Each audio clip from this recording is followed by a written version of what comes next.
तो दोस्तों आखिरकार वो फिल्म रिलीज हो गई जिसका हर कोई इंतज़ार कर रहा था। कल की सिर्फ एक मूवी नहीं है बल्कि ये इंडियन कल्चर और हमारी तरक्की का एक सबूत है जिसे देश के कई छोटे बड़े लोगों ने मिलकर साकार किया है। ये इंडिया की एक ऐसी फिल्म है जो कि हॉलीवुड की बड़ी मूवीज़ को टक्कर दे रही है। इसकी स्टोरी से लेकर ग्राफिक्स सब कुछ काफ़ी बढ़िया है, लेकिन ये फिल्म थोड़ी सी कंफ्यूजिंग है। इसीलिए अगर आप इसे अच्छी तरह समझना चाहते हैं तो ये वीडियो देखते रहिए। आज मैं कल की 2898 एडी मूवी को शॉर्ट में एक्सप्लेन करूँगा, तो आइए देखते हैं।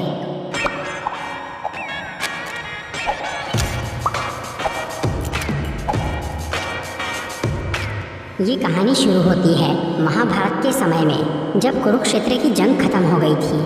तब गुरु द्रोण के बेटे अश्वत्थामा ने अपने दोस्त दुर्योधन की मौत का बदला लेने के लिए पांडवों के सभी बच्चों को मार दिया और आखिर में उसने पांडवों के पूरे वंश को मिटाने के लिए अर्जुन के पोते यानी अभिमन्यु के बेटे को मारना चाहा, जिसने अभी जन्म भी नहीं लिया था। इस काम के लिए अश्वत्थामा ने ब्रह्मास्त्र का इस्तेमाल किया और उसे अभिमन्यु की बीवी उत्तरा के पेट पे छोड़ दिया। लेकिन तब भगवान कृष्ण ने उस बच्चे को अपनी शक्ति से बचा लिया, जिसके बाद उन्होंने अश्वत्थामा को ये श्राप दिया कि वो कभी मरेगा नहीं और वो सदियों तक तड़पता हुआ घूमेगा। इस पर अश्वत्थामा ने उनसे पूछा कि उसे मुक्ति कैसे मिलेगी।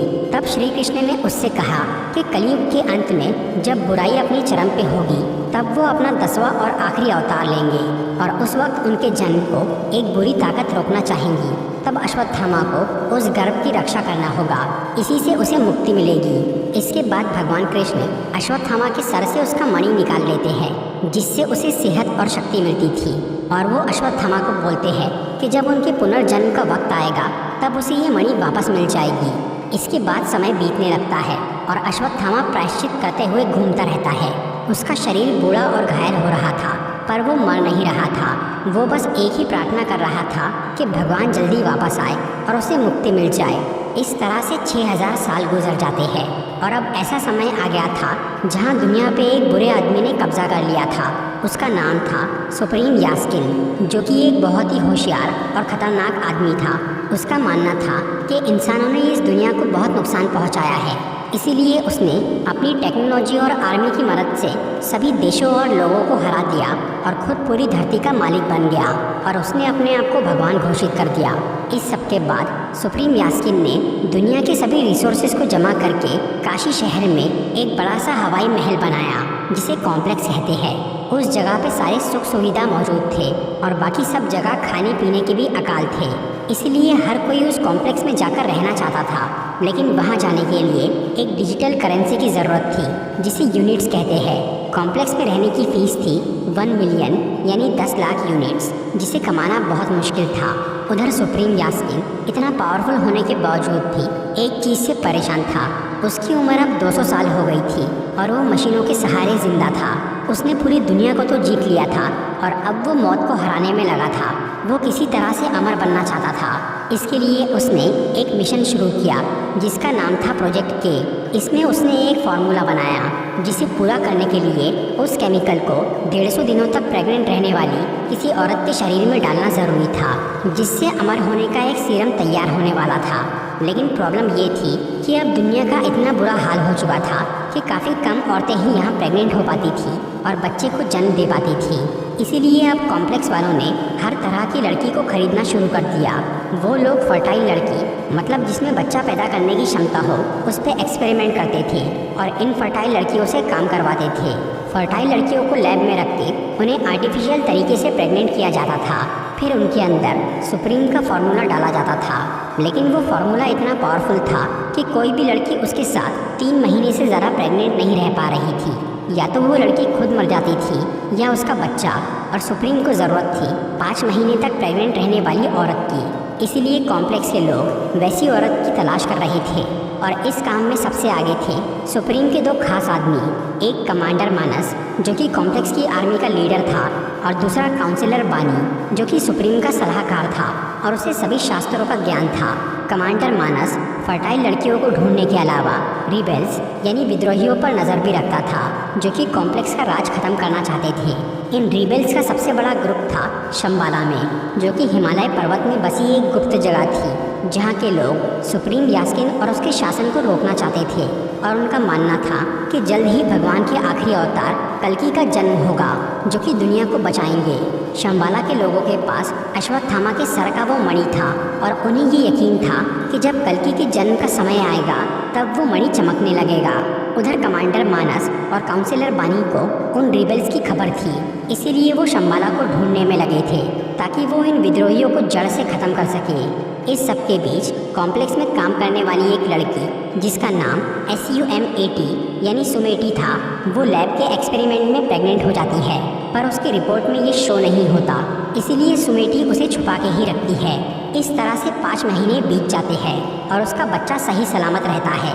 लेकिन फिर एक दिन कॉम्प्लेक्स वालों को ये बात पता चल जाती है और वो लोग उसकी बॉडी में सुप्रीम का फॉर्मूला डाल देते हैं। इसके बाद वो सुमेटी की बॉडी से वो सीरम निकालने लगते हैं। इस प्रोसेस में अक्सर लड़कियां मर जाती थी, लेकिन इस बार लैब में काम करने वाली लिली नाम की एक लड़की जो कि असल में शंबाला की एक रेबेल थी, उसे सुमेटी में कुछ खास नज़र आता है और वो उसे बचाने का फैसला करती है। फिर लिली वो सीरम निकालने के बीच में ही लैब के सिस्टम्स में गड़बड़ कर देती है, जिससे सुमेटी उस मशीन से बाहर निकल के वहाँ के डेथ चेंबर में गिर जाती है। तब लिली वहाँ जाकर सुमेटी को बचाती है और कॉम्प्लेक्स से बाहर निकलने का रास्ता बताती है, जहाँ उसने अपने रिबेल साथियों को मदद के लिए बुला लिया था।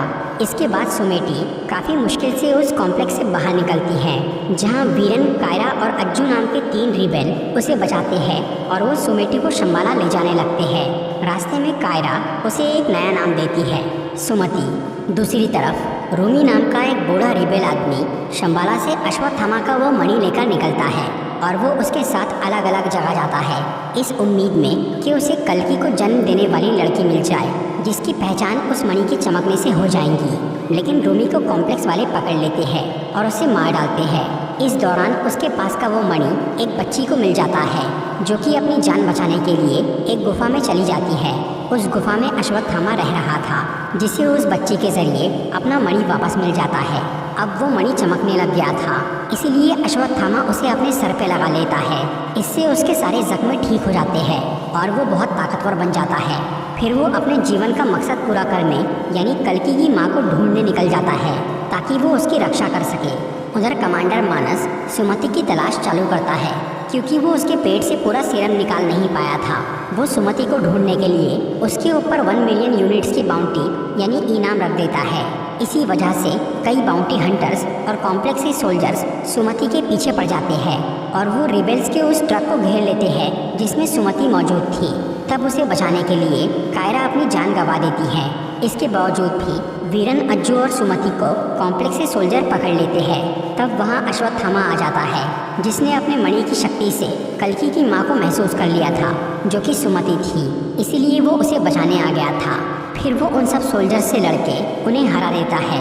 लेकिन तभी वहाँ पर भैरवा नाम का एक बाउंटी हंटर आ जाता है जो कि बहुत एक्सपर्ट फाइटर था और उसके पास बुज्जी नाम की एक AI सुपर कार थी।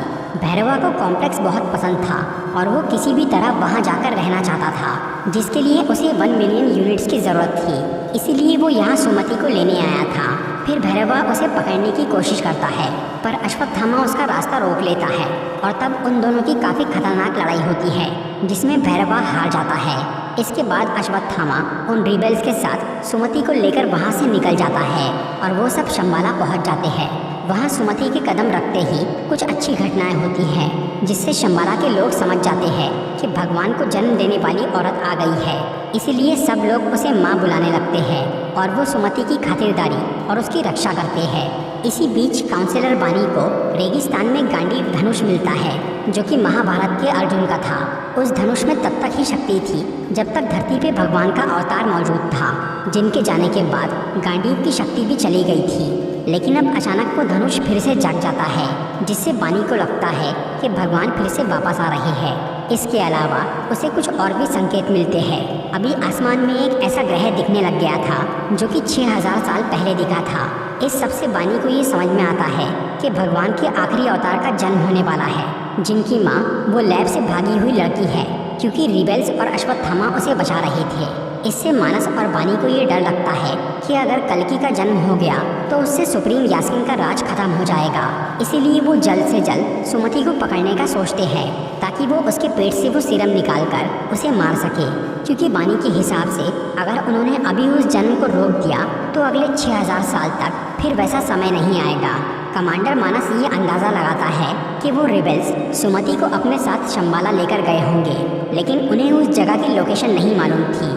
तब भैरवा वहाँ आकर उन लोगों को बोलता है कि वो सुमति को पकड़कर लाएगा, क्योंकि सिर्फ वो ही अश्वत्थामा का मुकाबला कर सकता है। इस पर मानस उसे बोलता है कि अगर उसने ये काम कर दिया तो वो खुद उसे कॉम्प्लेक्स में लेकर जाएगा। इसके बाद भैरवा अपनी सुपर कार बुज्जी को अपग्रेड करना शुरू करता है ताकि वो अश्वत्थामा को हरा सके, और शंबाला में जाने के लिए वो एक रिबेल लड़के से झूठ बोलता है कि वो अब उनकी साइड आ गया है, जिसकी वजह से वो रिबेल भैरवा को शंबाला लेकर चला जाता है।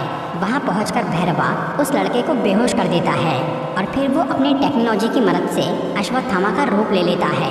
फिर वो सुमति के पास चला जाता है और उसे बेवकूफ़ बनाकर वहाँ से निकालने लगता है।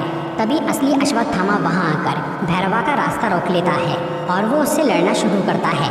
इस बार भैरवा अपनी कार को एक बड़ा सा रोबोट बना के अश्वत्थामा को अच्छी टक्कर देता है, लेकिन फिर भी अश्वत्थामा उस पर भारी पड़ता है और उसे हरा के बेहोश कर देता है। इसी दौरान कॉम्प्लेक्स की आर्मी शंबाला पहुंच गई थी, क्योंकि उन्होंने भैरवा को ट्रैक करके उस जगह का रास्ता ढूंढ लिया था। फिर वो लोग वहाँ की सिक्योरिटी शील्ड को तोड़ के अंदर घुस जाते हैं। हालांकि शंबाला की फौज उनका मुकाबला करती है, लेकिन वो कॉम्प्लेक्स के एडवांस वेपन के आगे ज़्यादा देर टिक नहीं पाते और हार जाते हैं। तब मानस वहाँ पर अश्वत्थामा को काफ़ी सारे बेल्ट से जकड़ लेता है और वो सुमति को पकड़कर वहाँ